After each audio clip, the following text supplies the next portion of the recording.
j'ai demandé à Alain, mon associé, de créer un bar à saveur.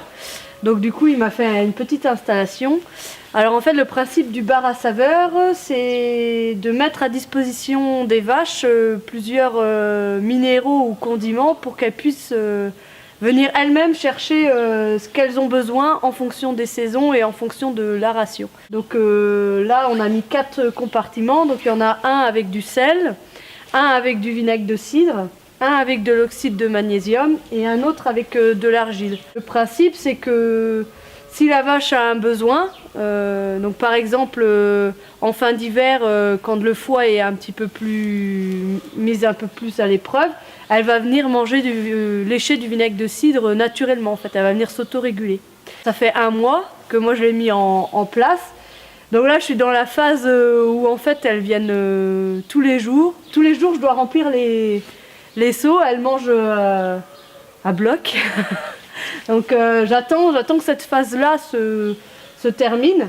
Et après, elles viennent vraiment chercher en fonction de la saisonnalité et puis des besoins en fonction de la ration ou du temps. Voilà. Je pense pas que ça va être un coût très élevé par rapport à la ration habituelle parce que on regarde l'argile, un sac de 25 kg, c'est à peu près 5 €. Donc bon là, elles m'en mangent un tous les 2-3 jours, mais normalement après l'idée c'est que ça va pas chercher à être renouvelé tous les jours. Après le vinaigre de cidre, je le fais moi-même. J'ai mis du vinaigre à se faire. Bon, le sel, de toute façon, on en met dans la ration, donc qu'il soit ici ou qu'il soit sur le maïs, c'était déjà dans la ration. Et l'oxyde de magnésium, bah, c'est pareil, c'est pas quelque chose qui coûte très très cher. Donc, vu qu'elle s'auto-régule, eh ben, ça évite tous les problèmes, admettons, de diarrhée ou de baisse d'immunité ou de choses comme ça. Et donc après, ça évite des petits bobos.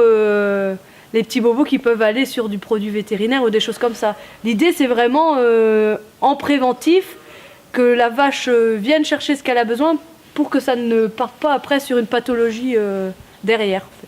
Après, c'est vrai que l'idée des bars à saveur, on ne peut pas mesurer ça en impact économique vraiment sur le chiffre lait. L'idée, c'est vraiment qu'on gagne derrière en santé animale, quoi. Cette initiative-là, elle part des éleveurs qui sont déjà dans une démarche d'aromathérapie ou de choses comme ça sur leurs troupeaux. Donc moi, je l'ai mis en place depuis 2 ans.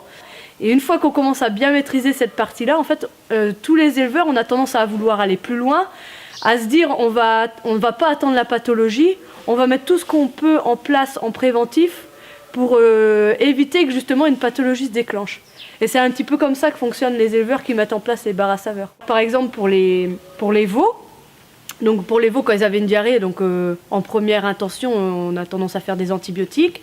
Après quand j'ai fait la formation aroma, donc j'ai introduit un petit peu d'huile essentielle pour réguler les problèmes de diarrhée. Et là j'en suis arrivée au point où finalement j'utilise plus que le vinaigre de cidre et l'argile.